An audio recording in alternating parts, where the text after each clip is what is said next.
Son las 8. Radio del Principado de Asturias, RPA, Asturias Hoy, primera edición. ¿Qué tal? Muy buenos días. José Luis Ábalos y Koldo García han pasado su primera noche en Soto del Real. El juez del Supremo, Leopoldo Puente, decretó ayer prisión preventiva para los dos, al entender que el riesgo de fuga es muy alto. El magistrado atiende así a la petición de la Fiscalía Anticorrupción, que solicita 24 años para Ábalos y 19 y medio para su exasesor en el Ministerio por presuntamente haber cobrado comisiones irregulares en contratos para adquirir mascarillas durante la pandemia. El Gobierno insiste en desvincularse del exministro. Elma Sainz es la ministra de Inclusión.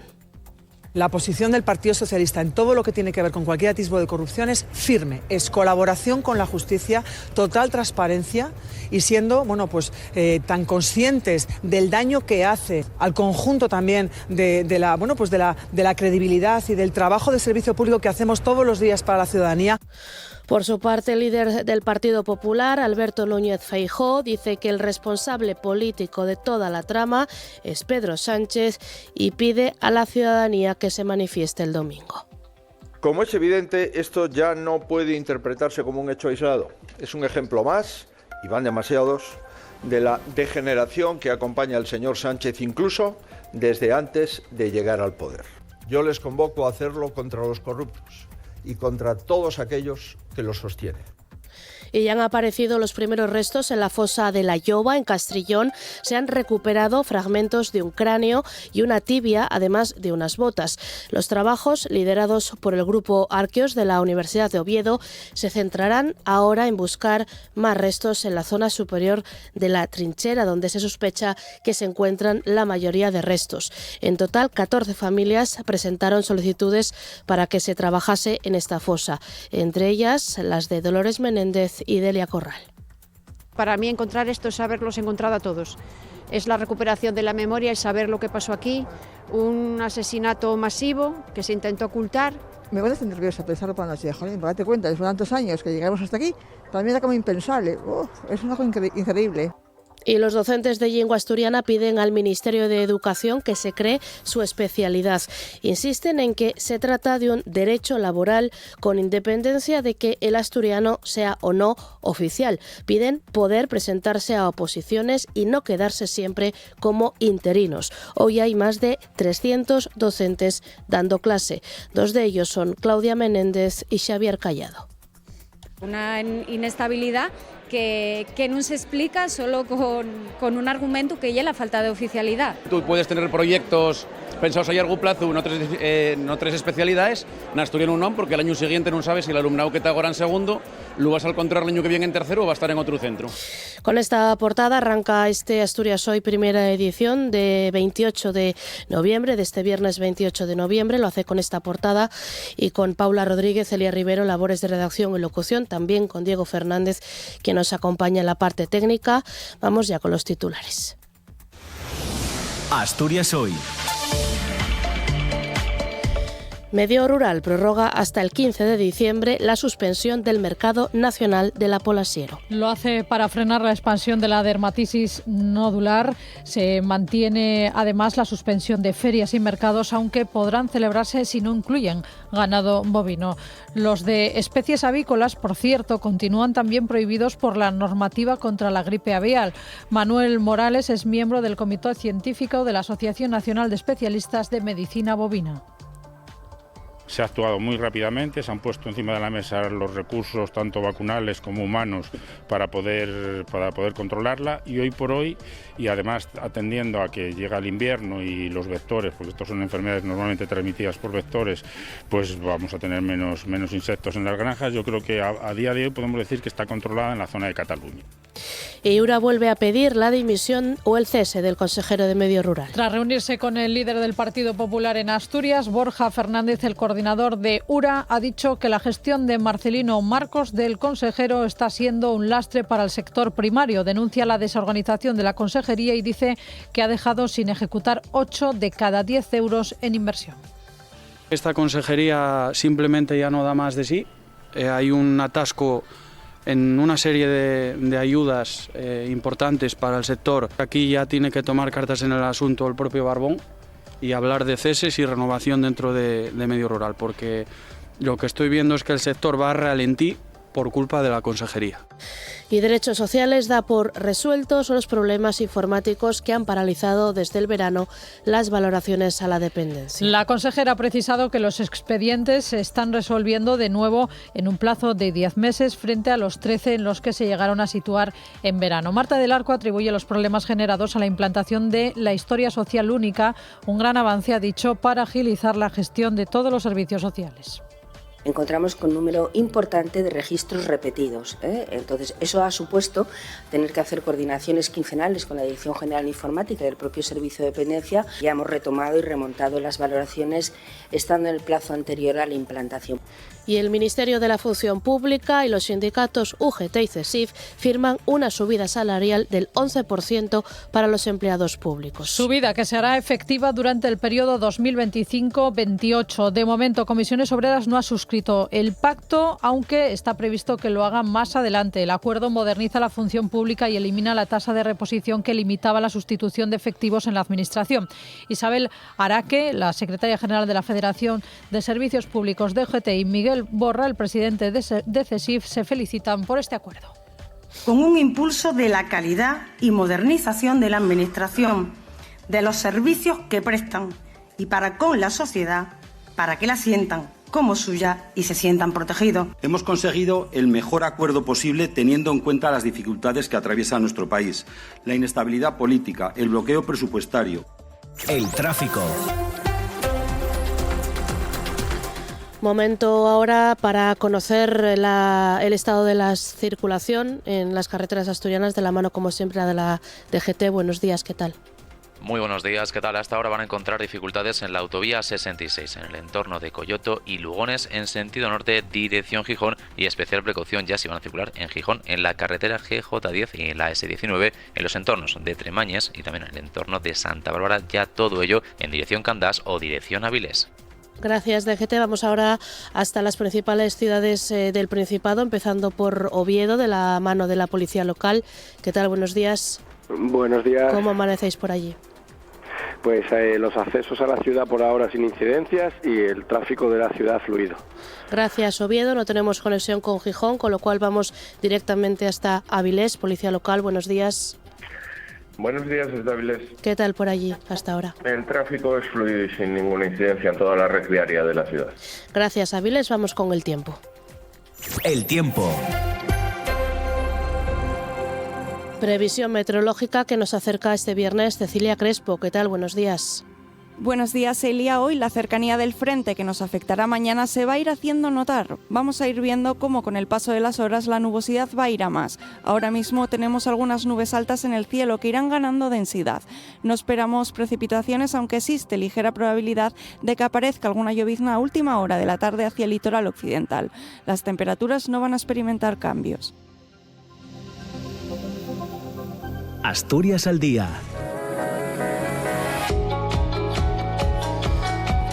A partir de las 9, Asturias al día, como cada viernes, desde la Junta General del Principado, desde donde nos escucha Yana Ciubarillas. ¿Qué tal, compañero? Buenos días. ¿Qué tal? Buenos días, Elia. Hoy, como bien dices, hacemos Asturias al día desde el Parlamento asturiano. Tenemos a representantes de los grupos parlamentarios para hablar de Cogersa y de la gestión de los residuos en Asturias. Esto será en la primera parte. En la segunda parte, a partir de las 10:05, cuando acabemos el boletín informativo, la negociación de los presupuestos autonómicos y el calendario previsto para su aprobación, los accidentes mineros, la protesta de las maestras de les escuelines o la reclamación de la especialidad docente de asturiano y de onaviego van a centrar la entrevista que le hacemos a Xabel Vegas, de Izquierda Unida Convocatoria por Asturias, y vamos a acabar el Asturias al día de este viernes, por lo tanto también de esta semana, en los locales Mercurio. Son un espacio municipal de Mieres gestionado por la Asociación Insonorizados, destinados a la cultura Desde 2016 disponen de salas polivalentes, de 2 locales destinados a asociaciones artísticas y culturales y son lugar de ensayo para grupos musicales y para conciertos, como los previstos para este viernes a partir de las 8 de esta tarde, los británicos GBH, los valencianos Death Devils y los asturianos de Saniciu. Vamos a hablar de todo esto con Miguel, más conocido como Distor, que es uno de los miembros de la asociación Insonorizados. Elia. Gracias, Nacio, y buen fin de semana. Hasta el lunes, compañero. Muchas gracias, igualmente gracias. Están escuchando Asturias Hoy, primera edición. Lo decíamos en la apertura de este informativo de viernes. José Luis Ábalos y Koldo García han pasado su primera noche en prisión después de que ayer el Tribunal Supremo los enviase a la cárcel de Soto del Real ante un riesgo extremo de fuga, dadas las altas penas que se solicitan para ellos. En el caso de Ábalos, recordamos, son 24 años de cárcel. En el caso de Koldo García, 19 años y medio. El exministro de Transportes, todavía diputado, y su exasesor ingresaban ayer por la tarde en esa cárcel de Madrid por cobrar supuestas comisiones irregulares en el contrato de las mascarillas durante la pandemia. El magistrado del Tribunal Supremo, Leopoldo Puente, acuerda el ingreso en la cárcel tal y como había solicitado la Fiscalía Anticorrupción debido al incremento del riesgo de fuga ante la proximidad del juicio oral. El juez les atribuye a ambos acusados la comisión de delitos de integración en organización criminal, cohecho, uso de información privilegiada, tráfico de influencias y malversación de caudales públicos. En el caso de Ábalos, además, es la primera vez que un diputado en activo entra en la cárcel en España. Ante la gravedad de los hechos, el líder del Partido Popular, Alberto Núñez Feijóo, ha convocado una concentración para el domingo contra Sánchez en Madrid y contra la corrupción que le rodea. Como es evidente, esto ya no puede interpretarse como un hecho aislado. Es un ejemplo más, y van demasiados, de la degeneración que acompaña al señor Sánchez incluso desde antes de llegar al poder. Yo les convoco a hacerlo contra los corruptos y contra todos aquellos que los sostienen. Este domingo espero a los ciudadanos en una concentración cívica y abierta a todos. Desde el Gobierno aseguran que están tranquilos y además se intentan desvincular del que fuera ministro José Luis Ábalos. La ministra de Inclusión, de hecho, Seguridad Social y Migraciones, Elma Sainz, considera que no se puede dar credibilidad a las personas que están imputadas, en referencia al exministro de Transportes. La posición del Partido Socialista en todo lo que tiene que ver con cualquier atisbo de corrupción es firme, es colaboración con la justicia, total transparencia y siendo tan conscientes del daño que hace al conjunto también de la credibilidad y del trabajo de servicio público que hacemos todos los días para la ciudadanía, con esa poner encima de la mesa ese importante plan de país anticorrupción al que no todas las fuerzas políticas se han querido sumar. También el portavoz del Partido Socialista en el Congreso, Pachi López, se ha referido al secretario de organización del partido, al que fuera secretario de organización del partido, ha asegurado que el PSOE no teme nada de lo que pueda decir Ábalos y ha recordado que se piden 24 años de pena para él. Nosotros no tememos nada de lo que pueda decir Ábalos. Él sabrá qué estrategia de defensa coge y actúa con ella, ¿no? Pero nosotros temer no tememos nada. Nosotros, desde el minuto 1 que conocimos que podía haber presuntas irregularidades ahí, expulsamos de las filas del Partido Socialista, que es como reaccionamos siempre que tenemos en nuestro seno un caso de estas características, ¿no? Por su parte, la presidencia del Congreso ha enviado un oficio al Supremo para que certifique la decisión de ingreso en prisión y al auto de procesamiento de José Luis Ábalos. A partir de ahí se iniciará el procedimiento para la suspensión de sus funciones y atribuciones parlamentarias. Ábalos no perderá su acta de diputado, pero no podrá votar ni cobrar sueldo alguno. Y como decimos, Koldo García ha dormido hoy en la cárcel, pero a lo largo de la mañana tendrá que ser trasladado de nuevo a la Audiencia Nacional para declarar por la trama del caso sobre los contratos de mascarillas, PCRs y test de antígenos por parte del Gobierno canario en este caso. Precisamente ayer declaró en el marco de esa causa Víctor de Aldama. Sí, el empresario también está siendo investigado por esos contratos de mascarillas adjudicados a la presunta trama de corrupción en pandemia por el Gobierno canario que presidía Ángel Víctor Torres. Aldama apunta al actual ministro como uno de los actores de la trama, dice que tiene que estar preocupado y el ministro se defiende así. Estamos ante una farsa que, como decimos, es una vaca que no da más leche, y decirle al señor Aldama que preocupado en absoluto. Yo en absoluto. Quizás él sí debe estar muy preocupado porque para él piden decenas de años de cárcel. Y era uno de nuestros titulares, y es que el Ministerio de la Función Pública y los sindicatos UGT y CESIF han firmado el acuerdo salarial para los empleados públicos para el periodo 2025-2028 con una subida del 11% que comenzará en la nómina de diciembre próximo, con un alza del 2,5% correspondiente a este año, retroactiva desde el 1 de enero. Comisiones Obreras de momento no ha suscrito el pacto, aunque está previsto que lo haga a lo largo de las próximas semanas. Nos da más datos José Pérez. El acuerdo no solo mejora las condiciones laborales de los empleados públicos, la modernización de la función pública y de los servicios que reciben los ciudadanos. Según el presidente del Gobierno, Pedro Sánchez, presente en la firma junto al ministro de Función Pública, Óscar López, el pacto sirve también para mejorar el estado de bienestar en España. Reforzar las condiciones laborales, la dignidad salarial de quienes trabajan en el empleo público es reforzar nuestro estado del bienestar y garantizar los derechos, las seguridades y las libertades para la ciudadanía. Esa creo que es, al fin y a la postre, la esencia de este acuerdo. A la subida para este año le seguirá otra del 1,5% para 2026, a la que se sumará otro medio punto variable que se cobraría en el primer trimestre del 27 con efecto retroactivo si el índice de precios de consumo iguala o supera el 1,5% a cierre del año. Para 2027 la subida salarial se quedaría en el 4,5%, en tanto que para 2028 será del 2%. Mientras que en materia extrasalarial, el acuerdo elimina la tasa de reposición que limitaba la sustitución de efectivos en la Administración.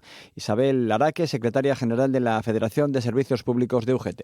Los contenidos refuerzan el valor de lo público y la negociación colectiva en las administraciones, con compromisos nítidos para la mejora de las condiciones socioeconómicas y profesionales de las empleadas y empleados públicos, con un impulso de la calidad y modernización de la Administración, de los servicios que prestan y para con la sociedad, para que la sientan como suya y se sientan protegidos. Para el presidente de CESIF, Miguel Borra, se ha firmado el mejor acuerdo posible, aunque ha reprochado que no se haya empezado a negociar antes. Hemos conseguido el mejor acuerdo posible teniendo en cuenta las dificultades que atraviesa nuestro país, la inestabilidad política, el bloqueo presupuestario. Hoy el Congreso ha tumbado el techo de gasto y las limitaciones que nos marca Europa. Ministro, agradecemos el esfuerzo, pero debíamos de habernos sentado a negociar antes. Eso en el plano nacional. Aquí en Asturias, los grupos de la oposición en la Junta critican el escaso plazo que dicen tendrán para analizar y debatir los presupuestos del Principado para el año que viene, puesto que el proyecto será aprobado por el Gobierno autonómico y entrará después en el Parlamento el próximo lunes 1 de diciembre. Es una crónica de Ángeles García. Los planes del Ejecutivo Autonómico pasan por comparecer durante la primera mitad del mes de diciembre para explicar las cuentas. Como viene siendo habitual, las comparecencias de los consejeros comenzarán a principios, en concreto del 4 al 15. El día 19 se votarán las enmiendas de totalidad y la aprobación definitiva, si finalmente las cuentas son apoyadas por la diputada del Grupo Mixto, Covadonga Tomé, está prevista en un pleno el 29 de diciembre. El presidente del Partido Popular de Asturias, Álvaro Queipo, denuncia que el Gobierno de Adrián Barbón incumple el Estatuto de Autonomía que establece que el proyecto debe presentarse antes del último trimestre del año. ¿Por qué hacen esto? Porque el Gobierno sabe que nos va a presentar unos malos presupuestos. Y cuando el Gobierno sabe que presenta unos malos presupuestos, no quiere que nadie hable de ellos. Por tanto, nos presentan los presupuestos tarde, que haya poco debate y que el Parlamento tenga que pasarlos a la trágala. Si pasan a la trágala será porque hay grupos o diputados que quieren que pasen a la trágala. El Partido Popular no. Álvaro Queipo critica la subida de impuestos prevista por el Ejecutivo y avanza que, a falta de conocer el proyecto definitivo, es muy probable que su grupo presente una enmienda de totalidad. Yo hasta que no conozca las cuentas, que no las conocemos, yo no puedo decir si va a haber una enmienda de totalidad o no la va a haber. Lo que sí que le puedo decir es al 99,99 que es más que probable que la haya. Tendría que haber una sorpresa enorme en esas cuentas de Adrián Barbón que me hiciesen a mí reflexionar sobre la posibilidad de no presentar una enmienda de totalidad de lo que está haciendo este Gobierno. porque no se puede hacer peor. Foro también se muestra en contra de las cuentas, aunque no conocemos si votará en contra, tal y como parece que hará el Partido Popular, u opta por la abstención. A pesar de estos votos en contra, el Gobierno tan solo necesita el apoyo de un escaño para sumar mayoría absoluta y sacar esas cuentas adelante. Por eso es clave el apoyo de la diputada del Grupo Mixto, Covadonga Tomé. Y el Gobierno del Principado presentará en las próximas semanas la Ley de Vivienda de Asturias, un proyecto de ley que prohibirá la venta de viviendas públicas regulando el alquiler. Así lo ha avanzado el presidente del Ejecutivo, Adrián Barbón, en un acto en Madrid donde ha defendido la Ley de Vivienda a nivel nacional, a pesar de que no ha conseguido rebajar los precios del alquiler donde se está aplicando, como es el caso de algunos municipios de Cataluña y Euskadi. Nos da más datos José Pérez. No obstante, Barbón ha anunciado que aplicará la ley el control de precios de los alquileres en 16 zonas identificadas como tensionadas en Asturias. El presidente regional admite que el acceso a la vivienda es un problema complejo y pide un gran acuerdo del PSOE y el PP para encontrar soluciones. Porque al final, si esto se reduce a un debate entre el PP y el PSOE en nuestra forma de gestionar la vivienda y ninguno de los dos conseguimos dar la solución con la respuesta que damos y no somos capaces de consensuar y probar otras iniciativas y otras respuestas, quien gana en este debate siempre son los mismos. No es ni el PP ni el PSOE, es aquellos que están creciendo a lomos de la antipolítica.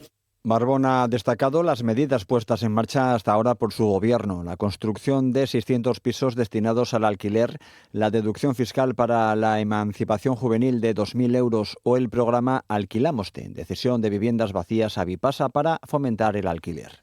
Ese programa lo que da es la seguridad jurídica y se decía que hay un miedo a todo lo que tiene que ver con los desahucios, ¿no? Cómo si alguien me deja de pagar pues el alquiler, que puede ser una parte importante de los ingresos de una familia, ¿quién me da la seguridad de que voy a poder expulsar a esa persona o sobre todo de que voy a cobrar ese alquiler?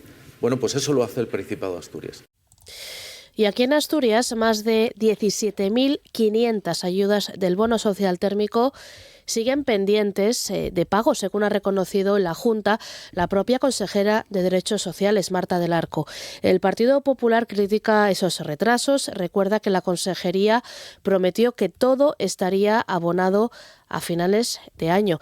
Es una crónica de Paula Molina. El 82% de los beneficiarios del bono térmico durante los años 2022, 23 y 24 ya han cobrado las ayudas, pero todavía quedan 17.500 personas sin recibirlas. En más de la mitad de los casos, las personas no han respondido a los requerimientos de documentación que se les había pedido. La consejera de Derechos Sociales y Bienestar es Marta del Arco. De los 17.554 que son los que están pendientes de tramitación, de esos 17.000 no todos están en la misma situación. Hay personas que respondieron a los requerimientos, los hay que no respondieron, los hay que respondieron fuera de plazo.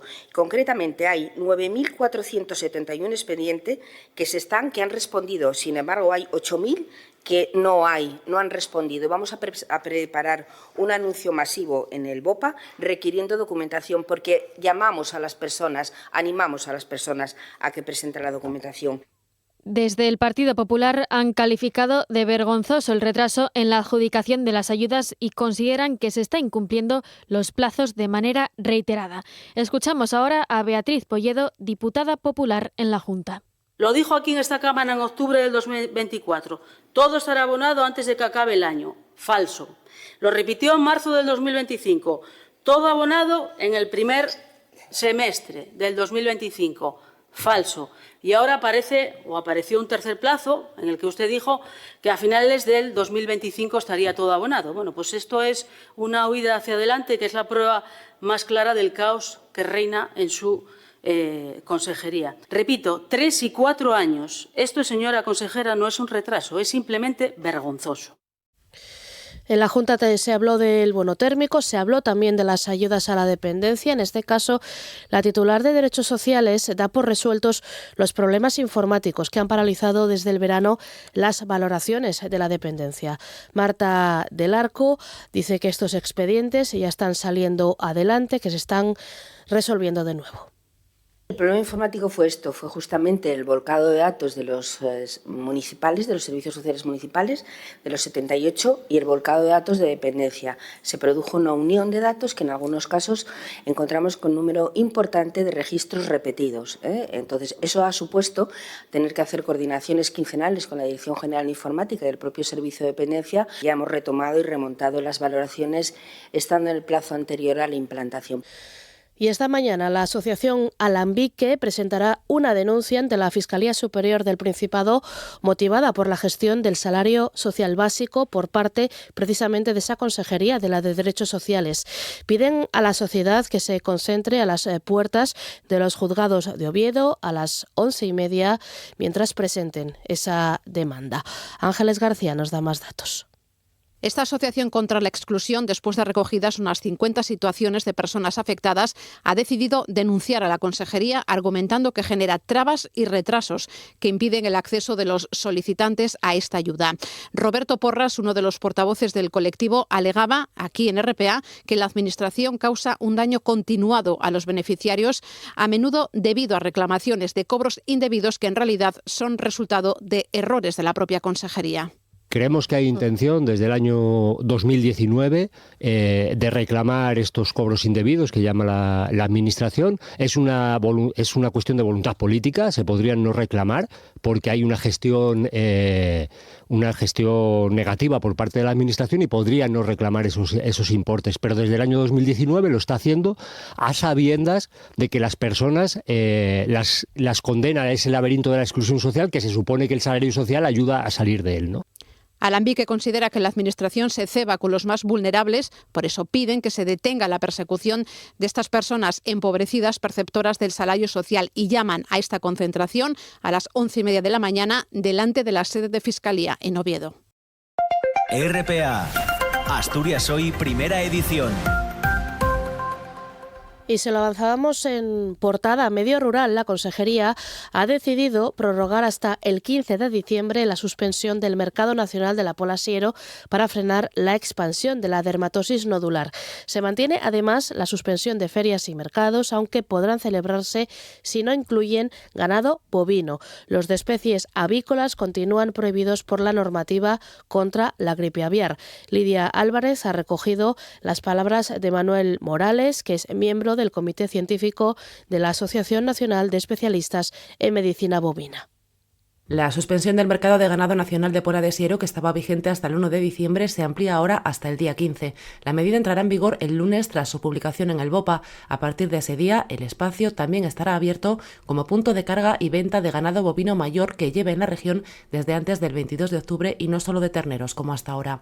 Se mantiene además hasta final de año la suspensión de certámenes ganaderos, aunque podrán retomarse aquellos que no sean de ganado bovino o avícola.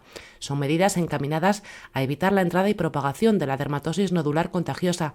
De la situación actual se ha hablado en una jornada organizada por Campo Astur en Cangas del Narcea. Se ha actuado muy rápidamente, se han puesto encima de la mesa los recursos tanto vacunales como humanos para poder controlarla, y hoy por hoy, y además atendiendo a que llega el invierno y los vectores, porque estos son enfermedades normalmente transmitidas por vectores, pues vamos a tener menos insectos en las granjas. Yo creo que a día de hoy podemos decir que está controlada en la zona de Cataluña. Para frenar su avance, los expertos insisten en cumplir de forma estricta las recomendaciones sanitarias, limpieza y desinsectación de animales, instalaciones y transporte, limitar los movimientos y mantener una vigilancia constante en las explotaciones.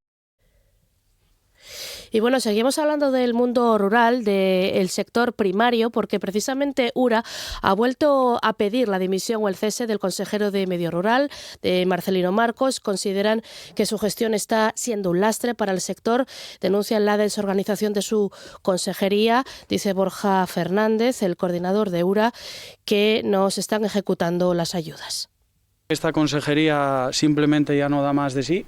Hay un atasco en una serie de ayudas importantes para el sector. Aquí ya tiene que tomar cartas en el asunto el propio Barbón y hablar de ceses y renovación dentro de Medio Rural, porque lo que estoy viendo es que el sector va a ralentí por culpa de la consejería. Asturias Hoy, primera edición. Noticias.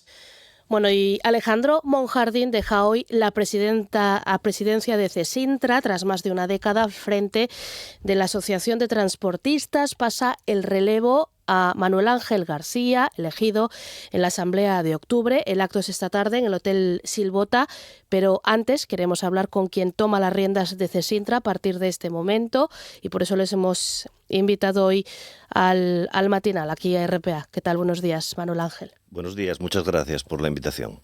Bueno, tomas el relevo, pero garantizas continuidad en la gestión de CESINTRA.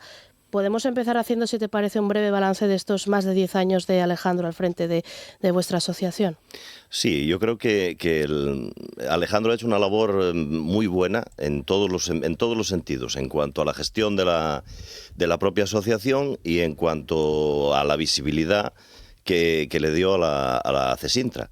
Entonces, pues sí, yo creo que lo que yo como presidente voy a hacer es una labor, digamos, de continuidad de la labor que ha hecho Alejandro.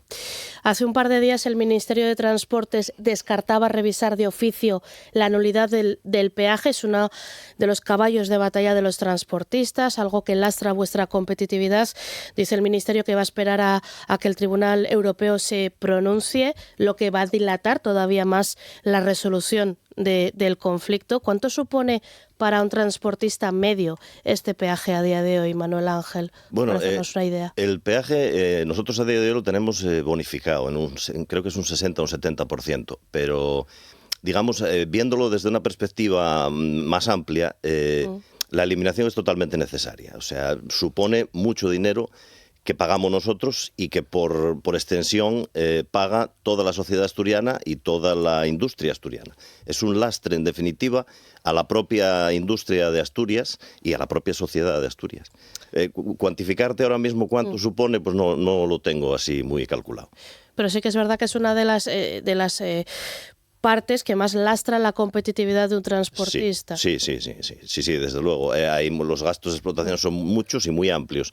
Pero claro, quien hace una ruta donde no hay peajes, digamos, tiene un aire que nosotros no tenemos, tiene un margen que nosotros no tenemos. Entonces, yo creo que es absolutamente necesario la eliminación del peaje, por ser además un agravio comparativo con el resto de comunidades y con el resto de provincias. Entiendo que también apuesta por una bonificación total mientras se resuelva, algo que también ha defendido. Sería una solución bastante buena, una bonificación total del 100% mientras se soluciona y se da una solución definitiva y justa. ¿Qué más pasos habría que dar para consolidar Asturias como polo logístico, Manuel Ángel, a tu juicio? Bueno, habría que hacer muchas cosas. Los accesos al Musel es un tema en el que hay que ahondar y que hay que buscar una solución rápida. El desarrollo de la Zalia, de otros polígonos industriales, zonas logísticas. Todo eso es un conjunto necesario para poder hacer de Asturias un nudo logístico que pueda competir con otras comunidades que ya tienen los suyos funcionando hace mucho tiempo. Lleváis tiempo poniendo sobre la mesa que os faltan conductores profesionales, que hay una escasa mano de obra, sobre todo en ruta internacional. ¿Cómo atraer profesionales al sector? Sé que es una pregunta complicada, es una pregunta con muchas aristas, pero grosso modo... Es una cuestión con muchísimas caras. El problema no tiene una sola solución. Hay que atacarlo desde todos los ámbitos. Las administraciones, las asociaciones. Lo que se está haciendo, las ayudas al acceso con ayudas económicas para sacar los permisos de conducir, está muy bien, pero es claramente insuficiente.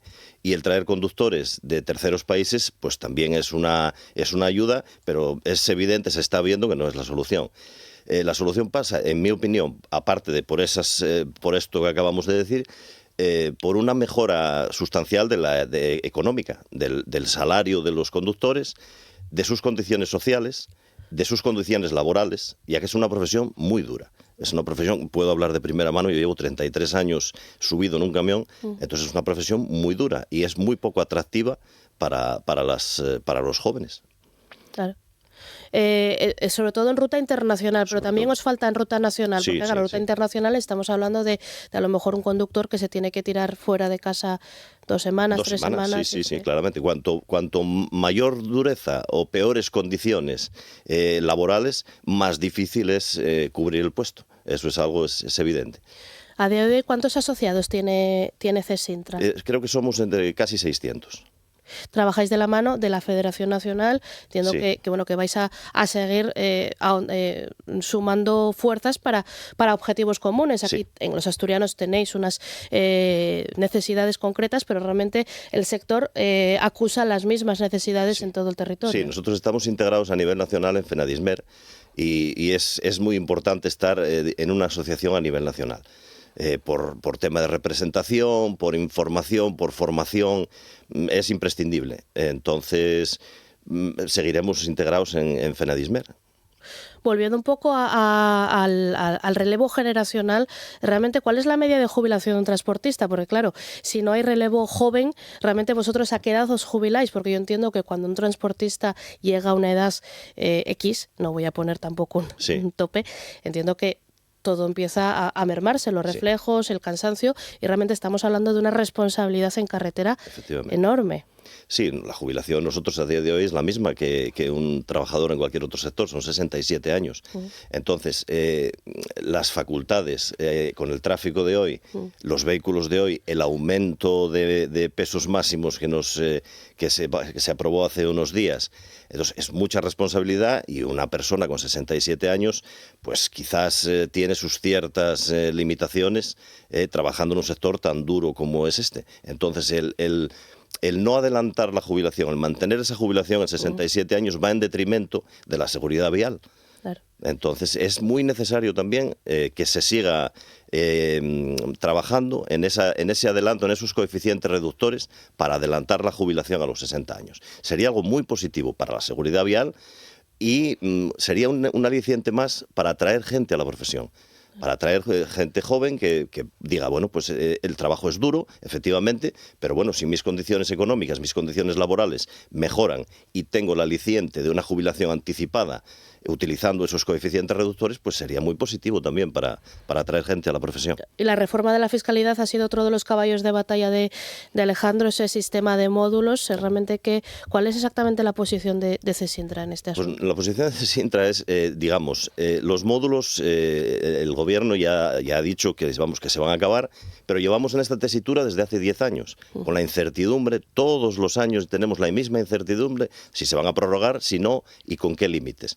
Entonces está claro que necesitamos una solución definitiva que traiga tranquilidad al sector, que traiga una fiscalidad a la que nos podamos acoger y poder seguir trabajando, porque a día de hoy si nos pasan de la fiscalidad por módulos al régimen, digamos, general, sería el cierre de muchísimas empresas, de un porcentaje muy alto de autónomos y pequeñas empresas no serían sostenibles. Entonces, bueno, estamos trabajando y a nivel nacional se están pidiendo, digamos, una fiscalidad que sea real, que sea positiva y que se pueda asumir. Ese es a día de hoy uno de los principales problemas que tenemos.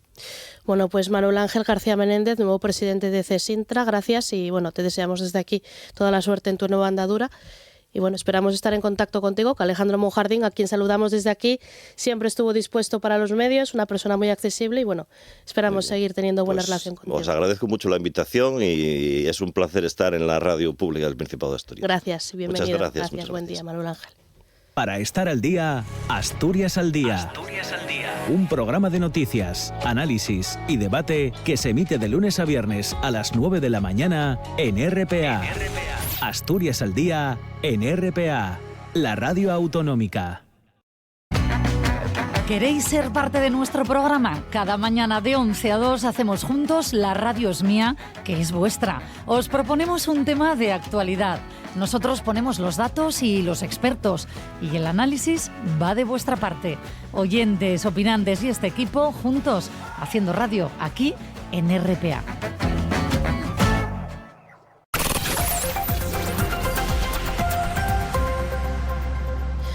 Bueno, y hablamos ahora de educación cuando son casi las 9 menos 20 y es que Comisiones Obreras estudiará en asamblea cuándo fijar las siguientes movilizaciones en las escuelas de 0 a 3 que asegura continuarán.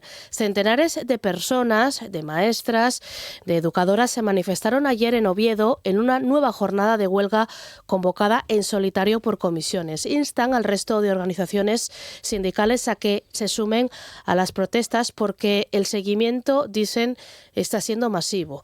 Comisiones Obreras exige el reconocimiento de la carrera profesional, la categoría B y la equiparación del calendario al del resto de etapas educativas. Tania Alonso, la delegada en las escuelines.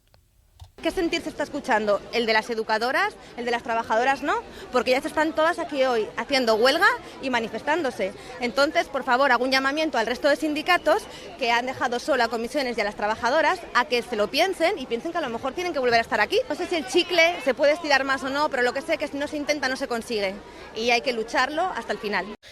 Y la familia de Mael Aldecoa, el niño de 3 años que perdió sus manos y piernas por una infección, pide a la Consejería de Educación que agilice la escolarización del niño. Su padre, Pablo Aldecoa, denuncia que la Consejería pone trabas a que este menor se incorpore a un centro acorde a sus necesidades actuales.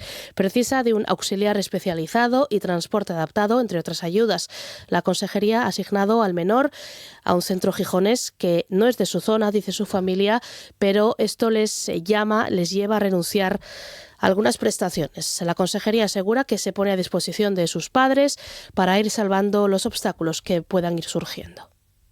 Nos dijeron que para mover el expediente del Colegio Begoña al Colegio Jacinto Benavente teníamos que la familia mandar un escrito rechazando todas las ayudas. Yo le pregunté si de manera legal había alguna manera de hacerlo.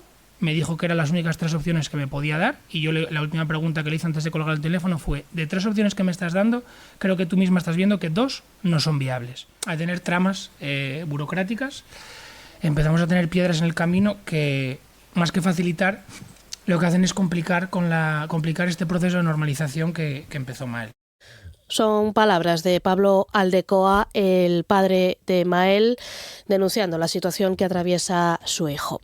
Y los profesores y profesoras de lengua asturiana piden al Ministerio que se cree su especialidad docente. Insisten en que se trata de un derecho laboral con independencia de que el asturiano sea o no oficial. Piden poder presentarse a oposiciones y no quedarse siempre como interinos. La Asociación de Docentes de Asturiano, Diego Naviego, ha presentado un manifiesto apoyados por sindicatos, partidos políticos y asociaciones como Iniciativa Polo Asturiano o Reciella. Hoy hay más de 300 docentes impartiendo la materia en los centros educativos asturianos, este año incluso desde el 2º ciclo de infantil. Aún así, siguen sin poder consolidar su plaza ni actualizar sus méritos en las bolsas de interinos. Llevan décadas en condiciones de precariedad e interinidad porque el asturiano, la lingua, dicen Claudia Menéndez y Xavier Callao, no cuenta con una especialidad docente propia. Hay una situación diferente al resto de profesorado de 3 especialidades y que, bueno, de alguna manera nos mantiene una interinidad perpetua, una inestabilidad que no se explica solo con un argumento que es la falta de oficialidad. Tú puedes tener proyectos pensados a largo plazo no tres especialidades, en asturiano non, porque el año siguiente non sabes si el alumnado que te agora en segundo lo vas a encontrar el año que viene en tercero o va a estar en otro centro. Entonces, claro, esto lo que fae es que nos sentamos profesorado de segunda. Y seguimos hablando de temas relacionados con la educación porque Xurtir, la Asociación de Mujeres para la Reinserción Laboral, impartirá una charla taller dedicada al consumo de pornografía en menores y cómo afecta a las relaciones afectivo-sexuales en la adolescencia. La actividad tendrá lugar mañana sábado a las 11 en el Centro Polivalente de la Barragaña, en Candás. La pornografía se ha convertido en una fuente de aprendizaje para menores. En RPA, la psicóloga de la Asociación Xurde, Nereida Castro, advierte que el acceso a la pornografía en edades cada vez más tempranas favorece la desinformación en cuestión de sexualidad.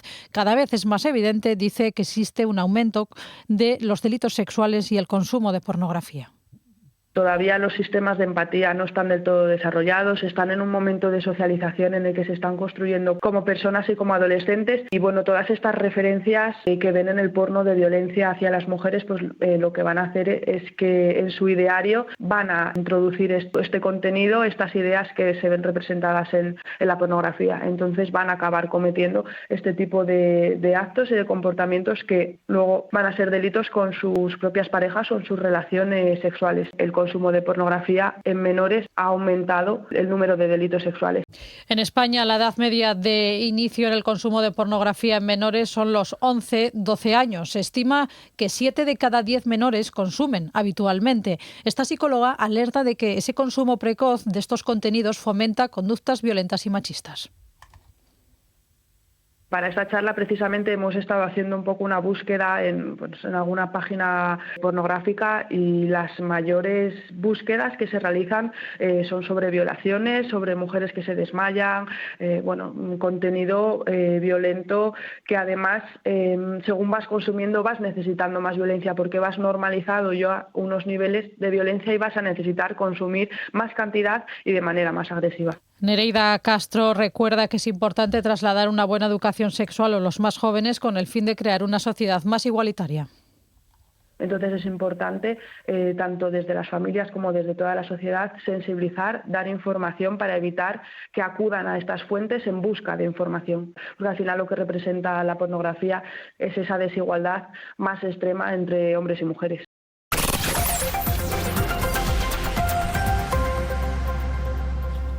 Y es uno de los temas que comentábamos en nuestra apertura, y es que ya han aparecido los primeros restos en la fosa de La Lloba, en Castrillón. Se han recuperado de momento fragmentos de un cráneo y de una tibia, además de unas botas.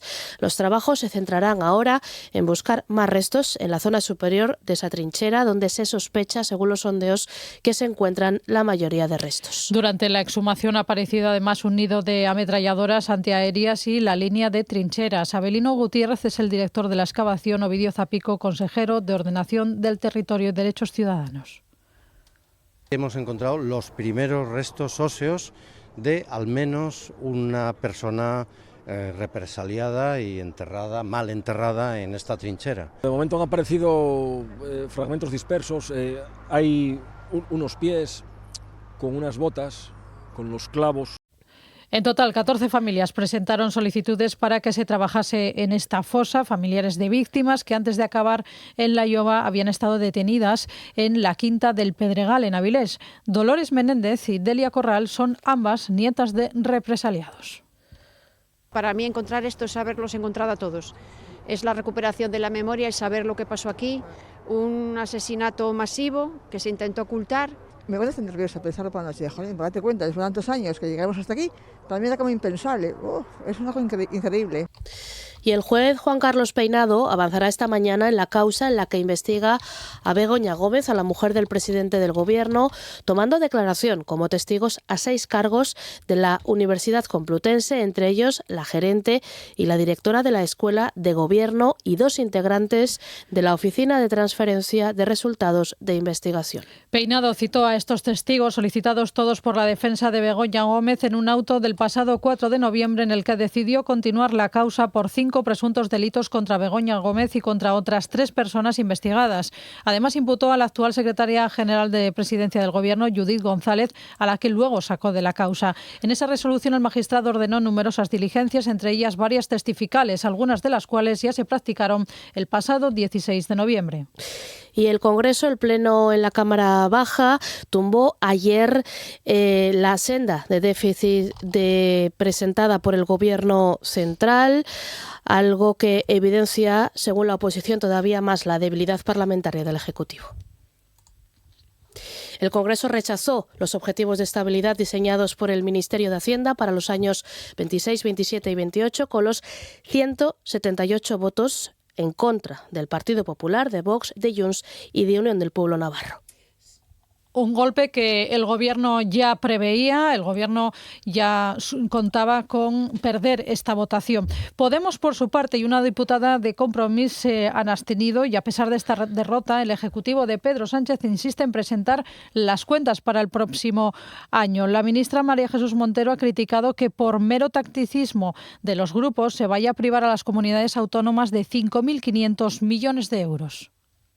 Tendrá que explicar el Partido Popular por qué permanentemente reclaman recursos para los territorios y cuando llega la hora de la verdad votan en contra de mayor capacidad de gasto para los territorios. El diputado popular Juan Bravo ha reprochado a la ministra Montero que plantee unos objetivos de estabilidad que no sirven para nada por no tener mayoría para sacar adelante estas cuentas. Y desde Vox, José María Figaredo ha llegado a calificar de mierdas las partidas de gasto que aprueba el Gobierno. Y ahora vienen ustedes a presentar unos objetivos de estabilidad. ¿Para qué? ¿Para aparentar la normalidad en la gestión? ¿Para tratar de ocultar esa mayoría progresista de la que presumían que ya no existe? ¿O para tapar sus tramas de corrupción generalizadas? Ustedes van a financiar desde el Estado a las comunidades autónomas con dinero que le van a robar al bolsillo de los españoles. Cada martes ustedes reparten el dinero de los españoles en infinitas mierdas que no redundan en el beneficio de los españoles. La presentación y aprobación de la senda de déficit es el trámite previo a la presentación de los presupuestos y este rechazo obliga al Ejecutivo a aprobar unos nuevos objetivos de déficit en el plazo de un mes. RPA, Asturias Hoy, primera edición.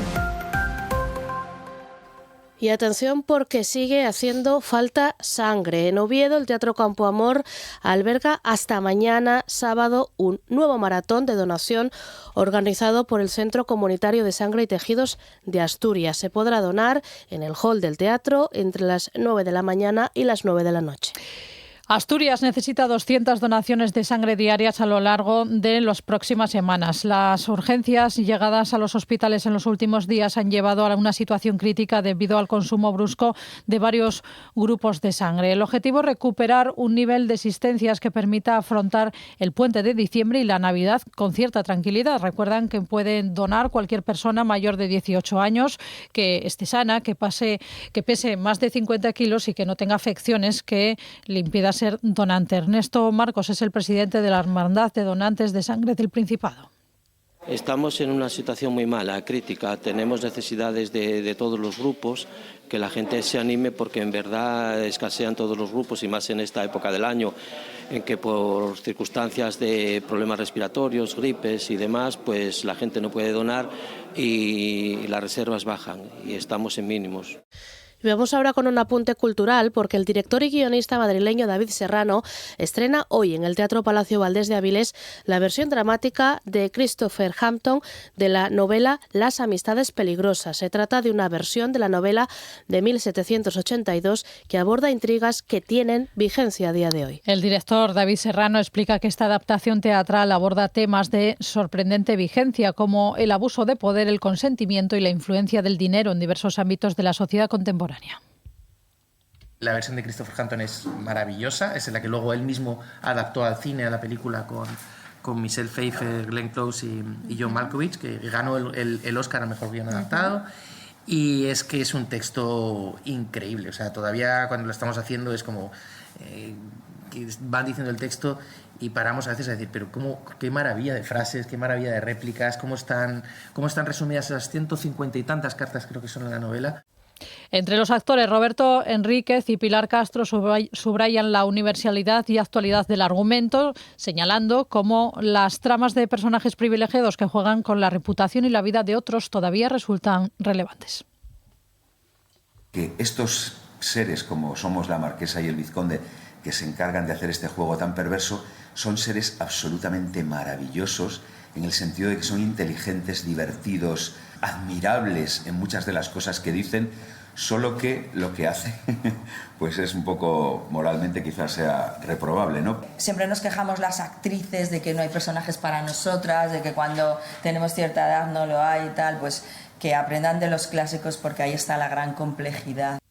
Se trata de un nuevo estreno en la programación Escena Avilés, hoy viernes a las 8 de la tarde en el Teatro Palacio Valdés. En Asturias Hoy, primera edición, Deportes.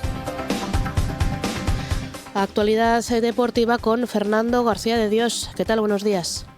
¿Qué tal, Elia? Buenos días. El Carlos Tartiere acogerá en unos minutos la última sesión de trabajo del Real Oviedo antes del partido de mañana por la noche frente al Atlético de Madrid en el Metropolitano. Luis Carrión pierde para la cita al sancionado Ilias Chaira y al lesionado Javi López, por lo que se verá obligado a realizar cambios en el once inicial. Rahim ocupará el lateral izquierdo, mientras que Hassam podría ser titular en la banda derecha del centro del campo. Esta noche jugará el Sporting en el Molinón. Será frente al Andorra con la idea de romper la la mala dinámica frente a los equipos de la parte baja de la clasificación. El técnico Borja Jiménez, que busca una alternativa a Dubasín, no cree que el equipo tenga falta de concentración. Puede ser falta de concentración. Creo que hay muchos más aspectos del juego para analizar el que no ganes un partido que la falta de concentración, porque si no sería muy sencillo. No estaríamos los entrenadores aquí, habría otro tipo de personas que serían capaces de mantener a los equipos concentrados 90 minutos. Puede ser que sea uno de los factores, que necesitamos nuestra mejor versión para poder ganar, que necesitamos ir al límite todos los días para poder ganar, eso lo tenemos muy claro. En Primera Federación, el domingo jugará el Avilés en casa frente al Celta Fortuna, partido fijado para las 6:15. Habla uno de los jugadores del club blanquiazul, Kikala. Partido atractivo, guapo, de los equipos de arriba. Al final sabemos que todos los equipos nos van a exigir mucho. Nosotros al final sabemos que como equipo tenemos que enfocarnos en el camino, en vez de resultado. Al final habrá momentos buenos, menos buenos, y lo que tenemos que hacer es seguir juntos como equipo.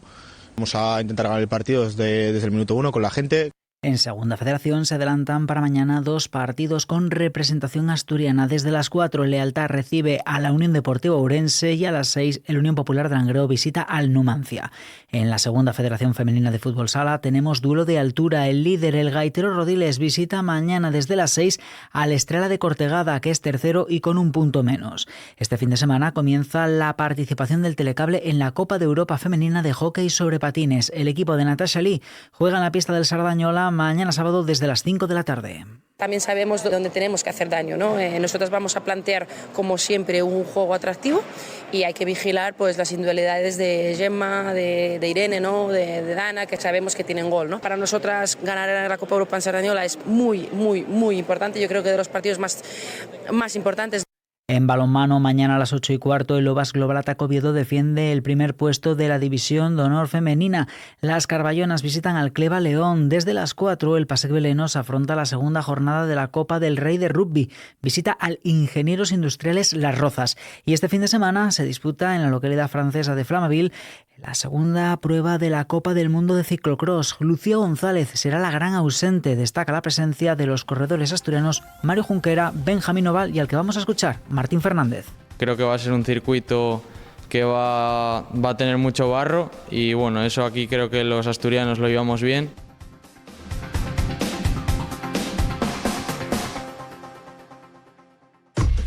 Asturias Hoy, en clave económica. Actualidad económica cuando nos acercamos a las 9 de la mano de José Antonio Antuña de Renta 4. ¿Qué tal? Buenos días. ¿Qué tal, Elia? Buenos días. ¿Qué tal hoy? ¿Cómo amanecen los mercados? Pues ayer fue una sesión muy tranquila. De hecho, el IBEX acabó sin subidas ni bajadas, que acabó totalmente plano, y hoy esperamos una sesión igual con un poquito más de movimiento, pero también suponemos que va a ser una sesión tranquila. Sí que recuperamos la referencia de Estados Unidos de Wall Street, lo que pasa que abre media sesión y en un entorno festivo. Destacamos Estados Unidos, que bueno, ya comentábamos ayer que a partir de hoy con el Black Friday, el lunes con el Cyber Monday, pues damos un poco el comienzo a esa temporada de ventas navideñas, que va a ser pues muy importante para ver la evolución que está teniendo el consumo privado en Estados Unidos, que hay que recordar que es un 70% del PIB americano, con lo cual es un dato muy importante. Y sí que es verdad que a nivel Europa, pues sí que hoy vamos a tener varias referencias importantes, por eso también creemos bueno que puede haber más movimiento en la sesión de hoy, aunque tiene toda la pinta de que va a ser tranquila también, porque en Europa vamos a conocer varios indicadores relacionados con inflación. Conoceremos la estimación, la expectativa del IPC a 1 y 3 años por parte del Banco Central Europeo, y también conoceremos algunos IPCs preliminares, por ejemplo en Alemania, en Francia, o por ejemplo aquí dentro de unos minutos el de España, que lo normal es que se sitúe más o menos en torno al 3%, y esos niveles de inflación pues bueno van a ser decisivos para que los tipos del Banco Central Europeo puedan seguir en estos niveles del 2% y no haya más movimiento. Y simplemente pues bueno destacar de cara al fin de semana que tenemos reunión de la OPEP y que también conoceremos el domingo los datos de PMI de China, de cómo está la economía china, con lo cual pues bueno eso tendrá su implicación de cara ya a la apertura de lunes, pero que es un fin de semana en el que sí que tenemos alguna referencia importante. Y ya digo que este inicio de sesión viene con ligeras bajadas ahora mismo, en torno al 0,05 están marcando los futuros, con lo cual parece que va a ser un inicio de sesión también tranquilo. Bueno, pues muchas gracias y buen fin de semana, José Antonio, hasta el lunes. Gracias, buen fin de semana.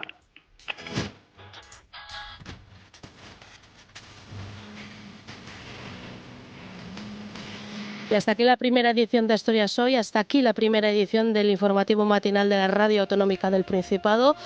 Nos vamos hoy con David Bustamante, que actúa en Gijón esta noche, en el Gijón Arena. Gracias por escuchar la radio pública.